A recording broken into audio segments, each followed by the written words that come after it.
سیدنا بلال نبی کریم صلی اللہ علیہ وسلم کے مؤذن تھے، اذان دیا کرتے تھے۔ ان کا واقعہ آپ کو پتا ہوگا کہ ان کے اوپر بہت ظلم ہوتا تھا۔ ان کا جو مالک تھا، ان کا جو اونر تھا، وہ ان کو ریت پہ گھسیٹتا تھا، چھاتی پر پتھر رکھتا تھا، اور وہ پھر بھی کہتے تھے احد احد۔ اور جب بعد میں صحابہ نے ان سے پوچھا کہ آپ احد احد کیوں کہتے تھے، تو انہوں نے کہا مجھے اس کے علاوہ آتا ہی کچھ نہیں تھا اسلام کے بارے میں، مجھے دین یہی پتا تھا کہ اللہ ایک ہے، بس اس کے علاوہ مجھے دین کا پتہ ہی کچھ نہیں تھا، تو جو پتا تھا بس وہی بولتا تھا۔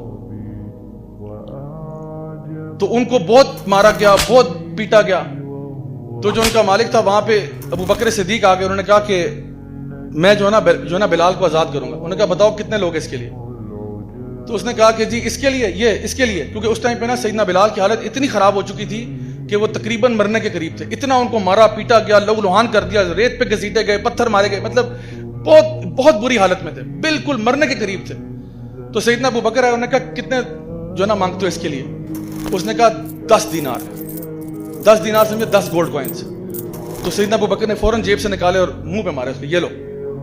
تو ان کو آزاد کیا، تو وہ اپنے ہاتھوں میں نا وہ 10 دینار ایسے اوپر نیچے کر رہا ہے اور کہتا ہے کہ مجھ سے اگر ایک بھی مانگتے میں تمہیں دے دیتا، میں اس کو ایک میں بھی بیچ دیتا، کہ تم نے 10 دے دیے، تم نے یہ تو مرنے کے قریب تھا، میں تو اس کو 1 دینار میں بھی بیچ دیتا، تم نے 10 پہ ایک، مطلب تمہیں میں نے بیوقوف بنایا۔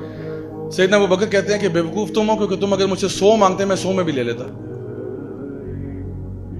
اور سیدنا ابو بکر کہتے تھے کہ بلال میرا سید ہے، بلال میرا آقا ہے۔ اور عمر بن الخطاب کہتے تھے کہ ابو بکر سیدی، ابو بکر میرے سید ہیں اور بلال ان کے بھی سید ہیں۔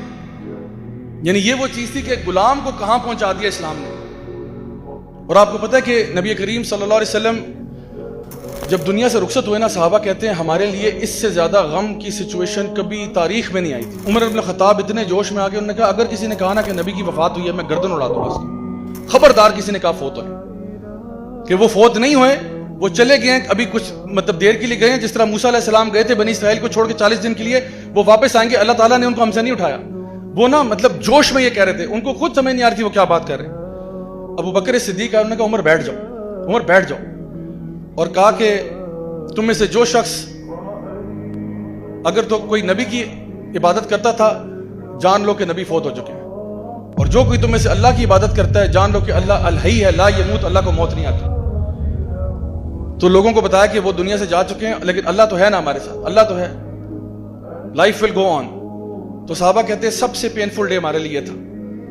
ظہر کی نماز کا وقت آیا، سیدنا بلال نبی کی مسجد پہ چڑھ جاتے ہیں اذان دینے، ایز پر یوزول اذان دینے گئے، اللہ اکبر اللہ اکبر اللہ اکبر اللہ اکبر، اشہد ان لا الہ الا اللہ اشہد ان لا الہ الا اللہ اشہد ان محمد، آگے نہیں بول سکے۔ دوبارہ سٹارٹ کیا، دوبارہ اشہد ان محمد پر، پھر رک گئے، تیسری دفعہ سٹارٹ کیا، پھر رک گئے۔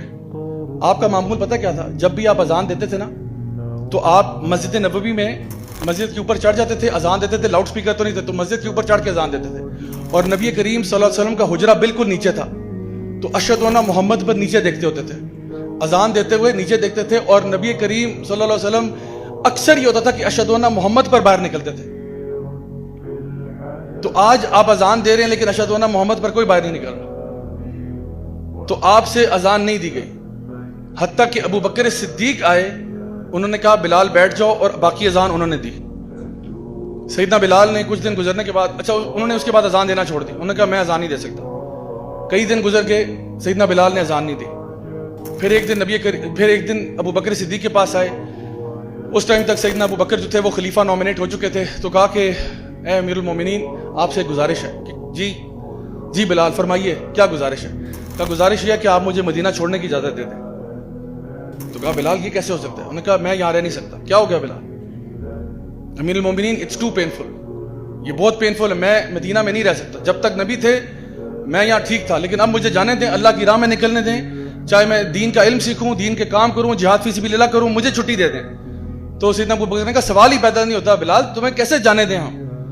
تو انہوں نے کہا ایک میری سوال کا جواب دے دیں، آپ نے مجھے آزاد کیا تھا، میں ہمیشہ آپ کا احسان مند ہوں، لیکن سچ سچ بتائیے اگر آپ نے مجھے آزاد اپنی ذات کے لیے کیا تھا تو میں یہاں رک جاتا، لیکن اگر آپ نے مجھے اللہ کے لیے آزاد کیا تھا تو خدا کی قسم مجھے جانے دیں۔ سیدنا ابو بکر نے کہا ٹھیک ہے بلال، اگر ایسی بات ہے تو جاؤ۔ سیدنا بلال نکل گئے اور سال گزر کے غائب ہیں, سین سے غائب ہیں. عمر یعنی ابو بکر صدیق فوت ہو جاتے ہیں, عمر ابن خطاب کی خلافت آتی ہے, جروسلم فتح ہوتا ہے. وہ واقعہ آتا ہے نا جو اونٹ کے اوپر آپ نے اپنے غلام کو بٹھا کے خود پیدل چلے تھے, تو وہاں چلے جاتے ہیں, جروسلم فتح ہوتا ہے, مسلمانوں کے ہاتھ آتا ہے. اس دن سیدنا بلال جروسلم میں تھے, وہ ادھر ہی تھے, بیت المقدس میں تھے. تو صحابہ نے جب دیکھا کہ جی جروسلم مسلمانوں کے ہاتھ آ گئے, سب نے کہا بلال کہاں ہے, بلال کہاں ہے. کہا سیدنا بلال آپ اذان دے دیں. پہلی دفعہ بیت المقدس میں اذان ہو رہی ہے. کہا سیدنا بلال آپ اذان دیں, آپ نبی کے مؤذن ہیں. سیدنا بلال نے انکار کیا, میں نہیں اذان دے سکتا. صحابہ نے بہت پش کیا, پلیز اذان دے دیں, پلیز اذان دے دیں. پھر بڑا دل پر پتھر رکھ کے وہ اوپر کھڑے ہوئے اور اذان دی. اور مورخین لکھتے ہیں کہ جتنے صحابہ وہاں موجود تھے نا, سب کی داڑیاں آنسوؤں سے تر ہو چکی تھی, کیونکہ جب وہ اذان سنی نا اتنے عرصے کے بعد ان کو لگا جیسے نبی واپس آ گئے, نبی کا دور واپس آ گیا. کیونکہ یہ اذان آخری دفعہ نبی جب زندہ تھے تب سنی تھی, جب وہ دنیا میں موجود تھے تب سنی تھی. تو اب دوبارہ سن رہے ہیں تو سب کے دل لرزے ہوئے تھے, سب رو رہے ہیں. اور یہ اعزاز صرف سیدنا بلال کو جو ہے نا حاصل ہے کہ انہوں نے کعبہ میں بھی, مسجد نبوی میں بھی اور بیت المقدس میں بھی پہلی دفعہ اذان دی, تینوں جگہ. اور یہ تین مقدس ترین جگہ ہیں جہاں پہ تینوں پہ آپ نے اذان دی ہوئی. اچھا اس کے بعد کیا ہوا, آپ اذان دی, آپ بھی ایموشنل ہو کے, ظاہری بات ہے, آپ وہاں